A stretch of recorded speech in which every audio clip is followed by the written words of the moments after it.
KRS ಪಕ್ಷದ ಎಲ್ಲ ವೀರ ಸೇನಾನಿಗಳಿಗೆ ಮತ್ತು ಕರ್ನಾಟಕದ ಬಂಧುಗಳಿಗೆ ನಮಸ್ಕಾರ. ನಿಮಗೆಲ್ಲ ಗೊತ್ತಿರುವ ಹಾಗೆ ಜನವರಿ 12ನೇ ತಾರೀಕನ್ನು ಸ್ವಾಮಿ ವಿವೇಕಾನಂದರ ಜಯಂತಿಯನ್ನು ಯುವ ದಿನವಾಗಿ ನಮ್ಮ ದೇಶದಲ್ಲಿ ಆಚರಿಸಲಾಗುತ್ತೆ.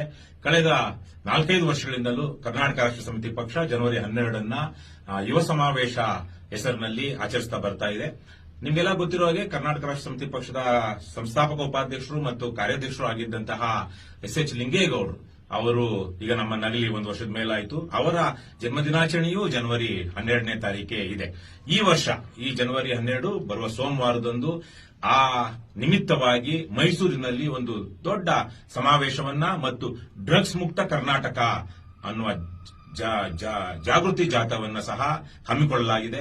ಈ ಸಂದರ್ಭದಲ್ಲಿ ನಿಮಗೆಲ್ಲ ಗೊತ್ತಿರುವ ಹಾಗೆ ಕರ್ನಾಟಕ ರಾಷ್ಟ್ರ ಸಮಿತಿ ಪಕ್ಷ ಕಳೆದ 6-7 ವರ್ಷಗಳಿಂದಲೂ ಲಂಚ ಮುಕ್ತ ಕರ್ನಾಟಕ, ಭ್ರಷ್ಟಾಚಾರ ಮುಕ್ತ ಕರ್ನಾಟಕವನ್ನು ನಿರ್ಮಿಸಬೇಕು, ಕಲ್ಯಾಣ ಕರ್ನಾಟಕವನ್ನು ನಿರ್ಮಿಸಬೇಕು, ಸರ್ವೋದಯ ಕರ್ನಾಟಕವನ್ನು ನಿರ್ಮಿಸಬೇಕು ಅಂತ ಹೋರಾಟ ಮಾಡ್ತಾ ಇದೆ. ಅದೆಲ್ಲದರ ಭಾಗವಾಗಿ ಈ ಡ್ರಗ್ಸ್ ಮುಕ್ತ ಕರ್ನಾಟಕವೂ ಸಹ ಈಗ ಬಂದಿದೆ. ನಿಮಗೆಲ್ಲ ಗೊತ್ತಿರುವ ಹಾಗೆ ಈಗ ರಾಜ್ಯಾದ್ಯಂತ ಮಾದಕ ವಸ್ತುಗಳ ವ್ಯಸನಿಗಳು ಬಹಳ ಆಗಿದ್ದಾರೆ. ಭ್ರಷ್ಟ ಪೊಲೀಸರು ಈ ಕ್ರಿಮಿನಲ್ಗಳ ಜೊತೆ ಸೇರಿಕೊಂಡು ಅವರನ್ನೇ ಪೆಡ್ಲರ್ಗಳನ್ನ ಇಟ್ಟುಕೊಂಡು ಮಾರಾಟ ಮಾಡ್ತಿರುವಂತದ್ದನ್ನು ಸಹ ಕರ್ನಾಟಕ ಕಾಣ್ತಾ ಇದೆ. ಈ ಸಂದರ್ಭದಲ್ಲಿ ನಮ್ಮ ಯುವ ಸಮೂಹವನ್ನ, ಯುವ ಜನಾಂಗವನ್ನ ಉಳಿಸಿಕೊಳ್ಳಬೇಕು ಅಂದ್ರೆ ಈ ಅಪರಾಧ ಕೃತ್ಯಗಳಿಗೆ ತಡೆಗಟ್ಟಬೇಕು ಮತ್ತು ಈ ದೇಶವನ್ನ ಛಿದ್ರ ಮಾಡುವಂತಹ ಈ ಮಾದಕ ವಸ್ತುಗಳು, ಡ್ರಗ್ಸ್ ಏನಿದೆ ಅವುಗಳ ಪ್ರಸರಣ ಅಥವಾ ಮಾರಾಟ ಸಂಪೂರ್ಣವಾಗಿ ನಿಲ್ಲಬೇಕು, ಮಾಡುವಂತವರನ್ನ ಶಿಕ್ಷಿಸಬೇಕು.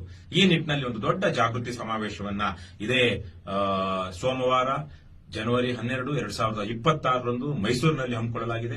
ದಯವಿಟ್ಟು ಕರ್ನಾಟಕ ರಾಷ್ಟ್ರ ಸಮಿತಿ ಪಕ್ಷದ ಸೇನಾನಿಗಳು ರಾಜ್ಯದ ಮೂಲೆ ಮೂಲೆಗಳಿಂದ ಅಲ್ಲಿ ಬರಬೇಕು. ಮತ್ತೆ ಕೆಆರ್ಎಸ್ ಪಕ್ಷದ ಹೋರಾಟವನ್ನು ಬೆಂಬಲಿಸುತ್ತಿರುವಂತಹ ಜನ ತಾವು ಸ್ವಯಂ ಪ್ರೇರಿತವಾಗಿ ಈ ಕಾರ್ಯಕ್ರಮಕ್ಕೆ ಬಂದು ಇದರಲ್ಲಿ ಭಾಗವಹಿಸಿ ಈ ಹೋರಾಟವನ್ನ ಗಟ್ಟಿಗೊಳಿಸಬೇಕು ಮತ್ತು ನಮ್ಮೆಲ್ಲರ ಕನಸಾದಂತಹ ಒಂದು ಕಲ್ಯಾಣ ಕರ್ನಾಟಕ, ಸರ್ವೋದಯ ಕರ್ನಾಟಕವನ್ನ ಕಟ್ಟಿಕೊಳ್ಳುವ ನಿಟ್ಟಿನಲ್ಲಿ ನೀವೆಲ್ಲರೂ ಸಹ ಸಹಕರಿಸಬೇಕು ಅಂತ ನಾನು ಈ ಸಂದರ್ಭದಲ್ಲಿ ನಿಮ್ಮೆಲ್ಲರನ್ನು ಕೇಳ್ಕೊಳ್ತೀನಿ. ಬಂಧುಗಳೇ, ಏನೇ ಆಗಲಿ ಒಳ್ಳೆಯದನ್ನೇ ಮಾಡುತ್ತಲೇ ಇರಿ.